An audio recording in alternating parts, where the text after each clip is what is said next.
Essa noite eu vou falar sobre a casa de Obed-Edom. Eu vou falar sobre muitas casas ao longo desse mês, mas eu quero iniciar por essa. Segundo Samuel 6, verso 11, se alguém do seu lado não tiver um exemplar da Bíblia, ajude, estenda, divida ao seu. O texto bíblico diz assim: ficou a arca do Senhor na casa de Obed-Edom, o geteu, 3 meses. E o Senhor abençoou a Obed-Edom e a toda a sua casa. Vou repetir. Ficou a arca do Senhor na casa de Obed-Edom, o geteu, 3 meses. E o Senhor abençoou a Obed-Edom e a toda a sua casa. Vamos orar. Pai Celestial, ajuda-me agora. Supra toda a minha necessidade. Ilumina a minha mente, o meu coração, para que, de fato, com a revelação do Senhor, eu possa abençoar vidas e famílias aqui esta noite. Repreenda toda ação do maligno, em nome de Jesus, e dá-nos a graça de ouvirmos a Tua voz. No nome de Jesus nós te oramos. Amém e amém. Tome assento.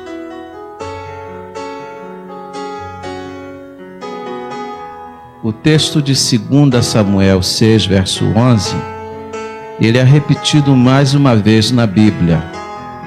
Em 1 Crônicas 13, verso 14, a Bíblia diz: assim ficou a arca de Deus com a família de Obed-Edom 3 meses em sua casa. E o Senhor abençoou a casa de Obed-Edom e tudo o que tinha. Lindo verso. Mas vamos tentar nos situar, irmãos, a fim de compreendermos aquilo que estamos lendo aqui esta noite. E para isso é necessário que a gente faça aqui um reciclo histórico, pelo menos rudimentar, daquilo que é a história bíblica. A arca do concerto, aquela figura que vocês têm ali, que é uma representação e representava a presença do próprio Deus, ela tinha sido construída, ela foi feita uma caixa de madeira que foi revestida de ouro. Deus capacitou, e eu fico impressionado com a capacidade que Deus tem.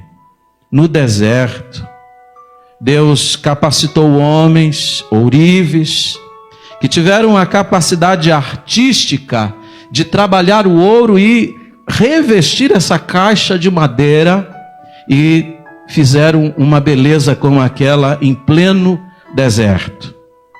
Aquela caixa seria a representação do próprio Deus. O povo que estava em vagueações pelo deserto, em direção à terra prometida, aonde quer que fosse, a arca do concerto ia à frente. Essa era a certeza, era a convicção de que Deus estava na vanguarda, estava na dianteira, e o povo ia seguindo após ele. Linda essa figura. Essa caixa de madeira revestida de ouro, ela tinha uma finalidade além. Dentro dela seriam colocados 3 elementos: a vara de Arão que havia florescido, o símbolo da ressurreição. Estaria dentro dela o maná, o pão que desceu do céu, o símbolo da provisão de Deus. E estava dentro da arca as tábuas da lei que Deus confiou a Moisés lá no cume do Sinai, ali a representação da vontade de Deus para aquele povo. Mas a Bíblia diz, irmãos, que esta arca, um dia, ela foi roubada. Os filisteus, numa luta, num combate com os filhos de Israel, num lugar chamado Ebenezer, porque Deus não divide a sua glória. A arca representava Deus, mas a arca não era Deus. Houve um momento na batalha que a batalha ficou acirrada, e os filhos de Israel disseram: vamos buscar a arca. Se a arca estiver aqui, Deus vai nos dar a vitória. Mas Deus, irmãos, não era, a arca não era Deus, a arca representava Deus, e Deus permitiu que Israel perdesse a batalha, e a arca foi levada pelos filisteus. A Bíblia diz, irmãos, que a arca, estando em terras dos filisteus, trouxe grandes transtornos. Os filisteus fizeram uma festa. No dia que eles capturaram aquela arca, eles disseram: capturamos o Deus de Israel, arrancamos a força de Israel. E aí eles pegaram essa arca, introduziram na casa do seu Deus chamado Dagon. E enquanto eles festejavam, eles ouviram um barulho. O barulho vinha do templo de Dagon. Eles pensaram: Dagon está triturando Jeová, está pisando em Jeová. Mas aí eles abriram a porta do templo e Dagon estava com o rosto no chão, diante da arca do concerto. Não entenderam, levantaram a estátua de Dagon diante da arca e voltaram para a festa, escutaram um barulho, voltaram lá. Dagon agora não só está com o rosto em terra diante da arca do concerto, mas com o pescoço quebrado e os braços quebrados diante. Deus estava manifestando a sua glória. Não bastasse esse fato, a Bíblia diz que os filisteus foram feridos com hemorroidas e pragas de ratos. Durante 7 meses a arca só trouxe desgraça na terra dos filisteus. E eles então decidiram devolver a arca do concerto para Israel.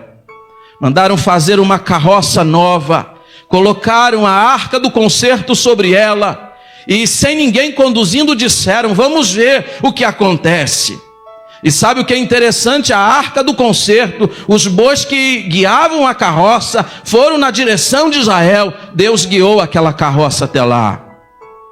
A Bíblia diz que a arca chegou num lugar chamado Bet-Semes. E a Bíblia diz que o povo ficou curioso quanto ao conteúdo da arca. Sabiam que era a arca do concerto, sabiam que havia dentro dela, mas ainda assim, por curiosidade, abriram a arca. E a Bíblia diz que mais de 50 mil homens foram mortos diante da arca do concerto. Deus feriu Israel, Deus feriu Bet-Semes, porque a arca não podia ser aberta, só os sacerdotes tinham acesso a ela, e mesmo em ocasiões especiais. O povo em Bet-Semes ficou muito triste.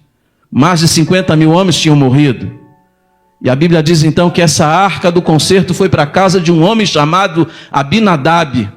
E lá ficou 20 anos. Mas aí começa a nossa história de hoje à noite. Um dia Davi, o homem segundo o coração de Deus, a quem Deus confiou a liderança de Israel, disse assim: eu quero trazer de volta a arca do concerto e colocar aqui junto do palácio do rei de Israel. Eu vou construir uma tenda, um lugar para ela repousar, porque eu quero desfrutar da presença de Deus, porque a arca representa o próprio Deus.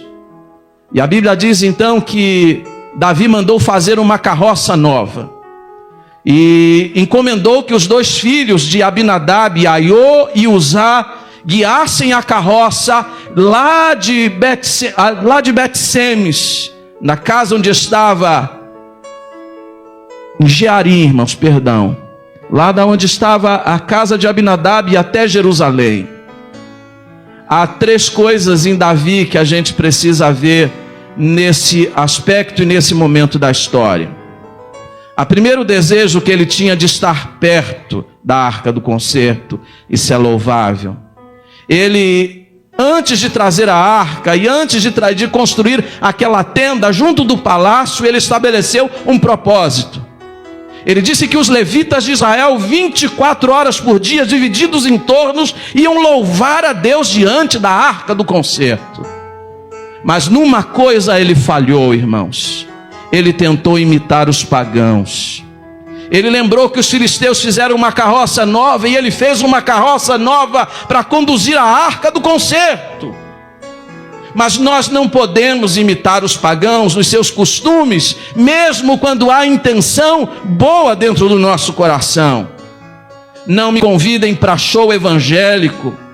Não me chamem para ouvir gente que eu tenho que pagar. Não me chame para esses shows gospel, com luzes, com fumaça, gente que recebe cachê, artista evangélico. Me cortem disso. A praga que entrou no meio evangélico é que nós estamos fazendo as coisas de Deus do modo dos pagãos. Deus nunca vai aprovar isso. Não existe show, irmãos, para Deus, e muito menos show para os homens. Quando Deus é adorado, o culto é para Ele, não é show, é culto.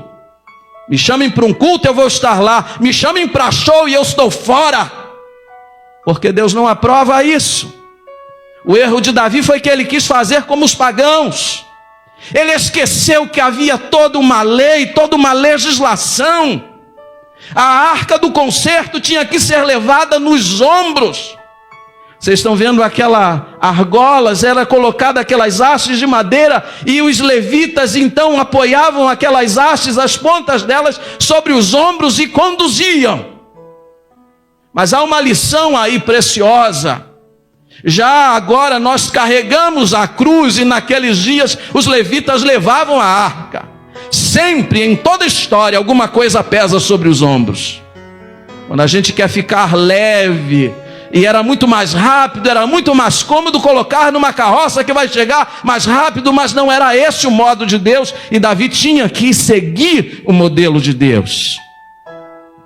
E não segue o modelo de Deus. A Bíblia diz que um dos bois que estava nessa carroça tropeçou. Uzá, com boa intenção, estendeu a mão para segurar a arca, para que ela não caísse, e a Bíblia diz que ele foi fulminado ali naquela hora. Morreu do lado da arca do concerto. Davi foi de um extremo ao outro na mesma hora. Ele estava alegre, ficou triste. Ele estava eufórico, ficou com medo. Ele disse: eu não posso levar a arca mais para Jerusalém.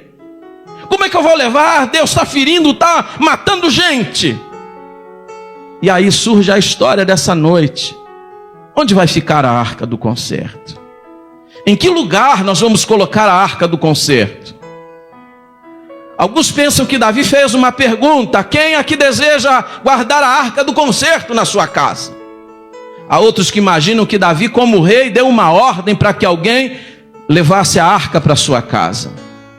Mas considerando que entre os filisteus houve mortes, doenças, perplexidades por causa da arca, considerando que 50 mil pessoas, ou mais de 50 mil homens tinham morrido em Bet-Semes por causa da arca do concerto, considerando que agora no campo de Nacon, esse homem chamado Uzá morreu fulminado do lado da arca do concerto, quem gostaria de ter a arca em sua casa?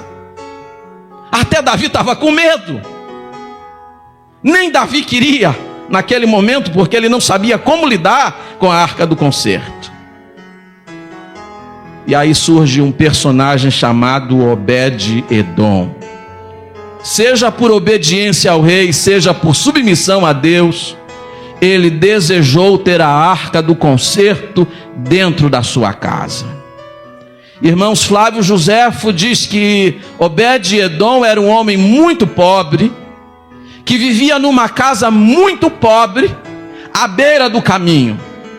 Foi para esta casa que a arca foi. E isso me reporta uma lição preciosa. A sua casa pode ser a casa mais simples, a casa mais pobre deste lugar. Deus pode morar lá. Amém.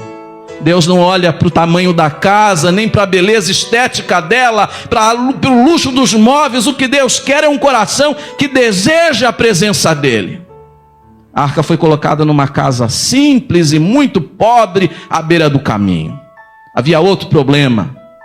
Obed-Edom, e a Bíblia diz que ele era ogeteu. Significa que ele vem de um lugar chamado Gate. Há 2 lugares chamados Gate na Bíblia. O primeiro, Gate, é a principal cidade dos filisteus, de onde veio o gigante Golias.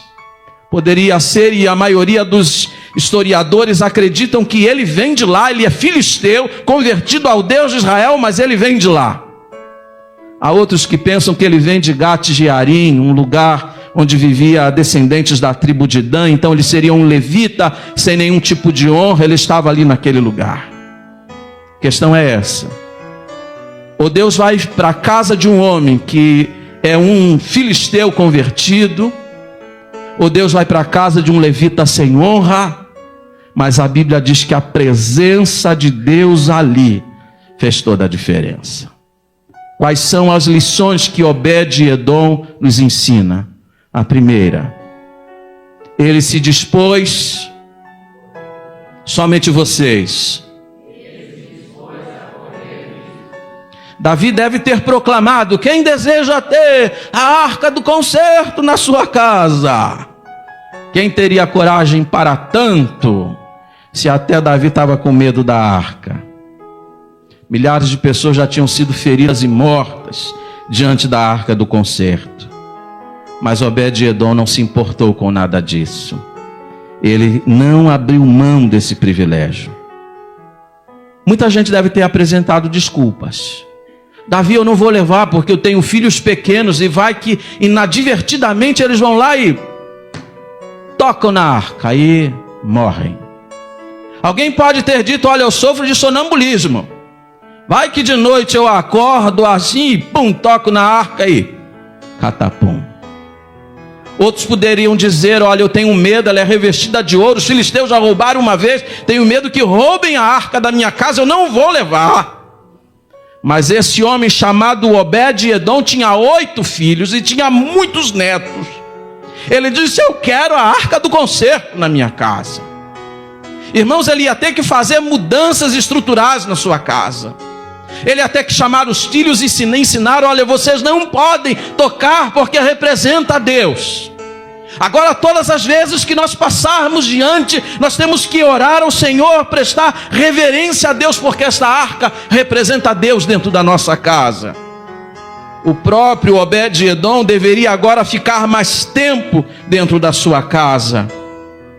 Mas ele não se importou com nada disso, porque ele desejava muito a presença de Deus ali.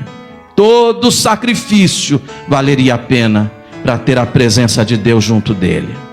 Segunda coisa, ele se dispôs a investir o tempo que fosse necessário.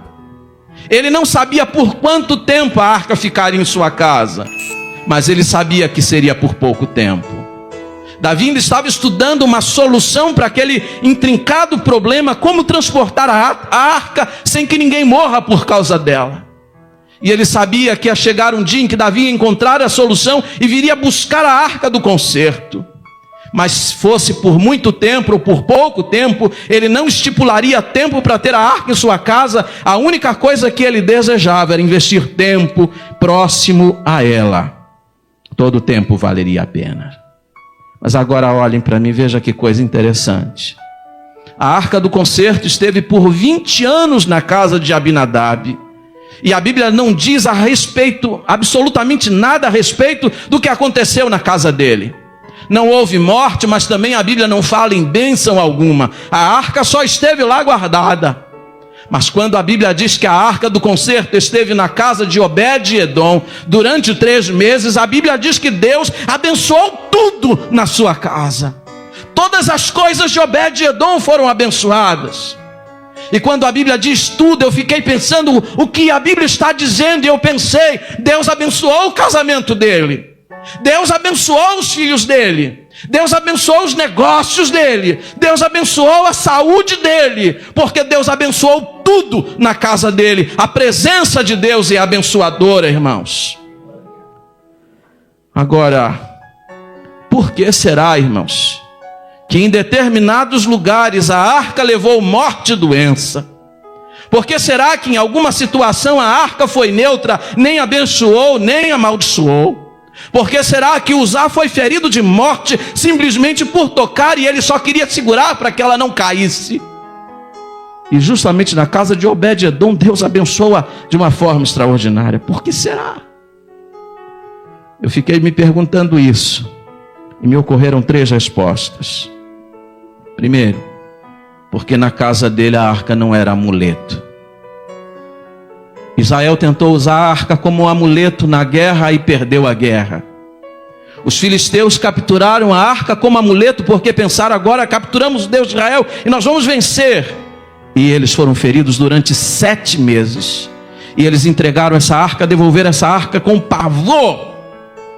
Obed-Edom não olhou para a arca como um amuleto, ele não adorou a arca, ele adorou o Deus que a arca representava. Não é o templo, irmãos, que nós adoramos, é o Deus que está aqui presente.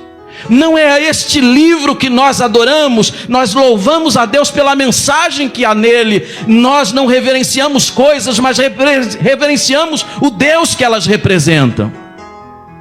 Na casa de Obed-edom, a arca não era amuleto.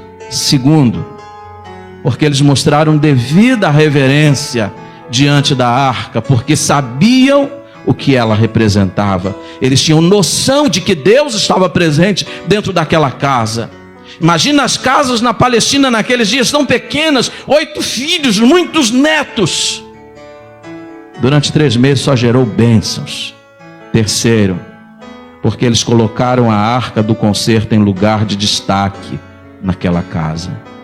E não foi uma peça de mobiliário que eles disseram: coloca lá no depósito, coloca lá no quarto de bagulho, coloca num canto da sala. Irmãos, eu fico tentando imaginar a disposição dos móveis na casa de Obed-edom. Hoje a gente faz diferente, compra uma televisão de LCD e coloca no lugar de destaque, chama os vizinhos para ver. Eu penso que ele colocou a arca do concerto no lugar de destaque da sala, chamou os vizinhos, chamou as pessoas. Estão vendo? Deus está no centro da minha casa, o lugar principal é dele. Deus abençoou de uma forma extraordinária aquela casa, porque Deus tinha um lugar de destaque. Terceira lição de hoje: ele testemunhou a bênção do Senhor. Durante 3 meses, Obed-edom, com os próprios olhos, comprovou que a presença de Deus fez dentro da sua casa. O como interferiu no seu relacionamento conjugal, o quanto interferiu no seu relacionamento com os filhos, o quanto interferiu nos seus próprios negócios. O mesmo Flávio Joséfo, que disse que Obed-edom morava numa casa muito pequena, simples, muito pobre, era o homem mais pobre à beira do caminho, disse que em 3 meses ele se tornou o homem mais rico de toda aquela região. E é interessante isto, porque a Bíblia diz que todos reconheceram que Deus estava abençoando a casa dele. E a forma de um judeu naqueles dias interpretar a bênção de Deus é quando via alguém enriquecendo. A riqueza era símbolo de que Deus estava abençoando a vida daquele homem. Obed-edom passou a ser o assunto comentado até no palácio do rei Davi. Disseram assim: ó, você deixou a arca lá há 3 meses e aquele homem está enriquecendo, Deus está abençoando tudo o que ele tem. O que a gente aprende com isso, irmãos? Eu aprendo que a presença de Deus enriquece a família, enriquece o relacionamento conjugal, enriquece a vida dos nossos filhos. Louvado seja Deus, porque nós conhecemos o Senhor. E eu tenho louvado a Deus todos os dias por isso. Porque eu não tenho desejo de morrer não, irmãos. Mas eu penso sobre isso. E eu tenho pensado muito ultimamente sobre isso. O que eu vou deixar para minha filha? Talvez para muita gente aqui a primeira preocupação seja deixar uma casa, seja deixar dinheiro no banco. Mas eu quero deixar mais do que isso, eu quero deixar um legado espiritual. Quando o pastor Davi Gomes partiu para a eternidade, sua filha Ana Maria Suman Gomes, nos Estados Unidos, mandou um e-mail. Ela não pôde comparecer ao sepultamento do pai. Seu e-mail, que deveria ser lido junto ao corpo do pai, dizia: eu me lembro não de casa de praia, eu me lembro não de carros novos que meu pai comprava, eu me lembro não das coisas, das riquezas, dos bens, não me lembro nada disto. Mas uma coisa eu me lembro: papai lendo a Bíblia e orando. Isso é legado espiritual. A casa de Obed-edom agora tinha um legado espiritual.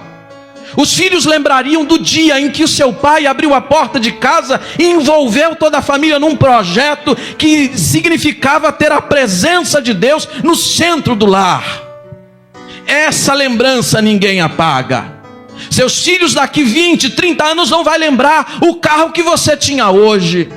Daqui 20, 30 anos seus filhos não vão lembrar de muitas coisas que você comprou nos dias de hoje, mas eles vão se lembrar do tipo de vida espiritual que você levava no dia de hoje. Qual é o legado que você vai deixar? A presença de Deus enriquece, irmãos. Pastor Celso, levaram coisas suas, mas elas vão, elas vêm, Deus as dá. Não é isso que conta. O que conta é as coisas que têm valor espiritual. Enriquece a vida, a presença de Deus enriquece. Mas tem um detalhe. Tem que levar Deus a sério. Diga isso para a pessoa do seu lado. Tem que levar Deus a sério. Porque 20 anos a arca esteve na casa de Abinadab. Sabe o que aconteceu lá? Nada. Nem bênção, nem maldição. Tem gente assim, eu tenho Jesus no meu coração. Jesus está na minha casa. O que acontece lá? Nada. Talvez porque não leve Deus a sério. Na casa de Obed-Edom, Deus foi levado a sério. E em 3 meses, Deus abençoou aquela casa de uma forma tão grande, que até no palácio de Davi se comentava. Deus quer abençoar a sua casa. Amém? 4, já vou terminar. Ele não abriu mão do privilégio. Um dia aconteceu uma coisa que Obed-Edom temia muito. Talvez ele estivesse lá no campo. Vocês falam aqui carpindo, né? Aí no Rio de Janeiro seria capinando. Aí gritam para ele, Obed-Edom! Aí ele olha, está lá a carruagem do rei Davi. Davi e os levitas, 30 mil homens. Davi envolveu quase todo Israel para transportar a arca. Até um exército ele levou para lá. 30 mil homens. Viemos buscar a arca do concerto. Imagina, a casa dele foi abençoada 3 meses justamente pela presença de Deus. E agora Davi vem levar a arca. O que você faria? Ele disse, Davi, não me importa. Eu quero ser o porteiro da tenda onde a arca vai ficar, mas eu vou junto com ela. Ele foi junto, irmãos.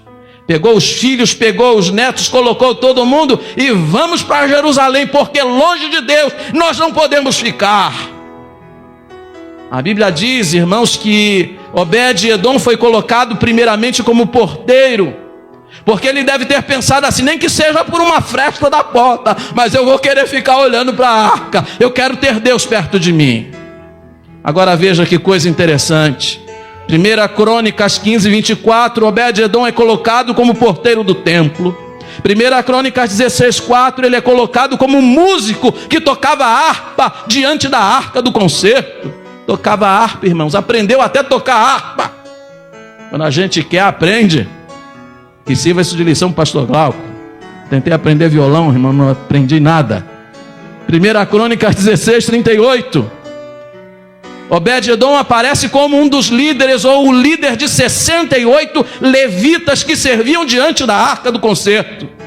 2 Crônicas 25, 24, Obed-Edom aparece como tesoureiro do templo. Ele administrava o ouro e a prata do templo, e estima-se que ele era o tesoureiro que administrava uma riqueza hoje, seria de 3 bilhões de dólares.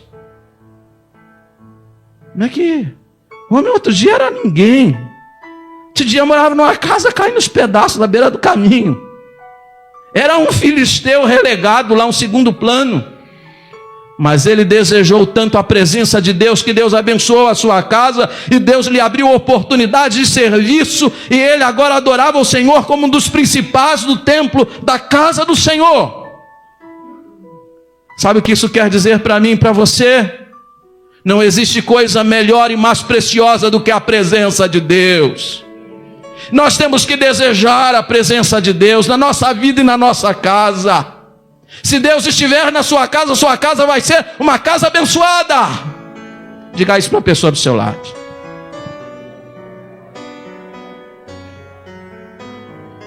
E se lá não está acontecendo nada, você deve ficar preocupado, viu?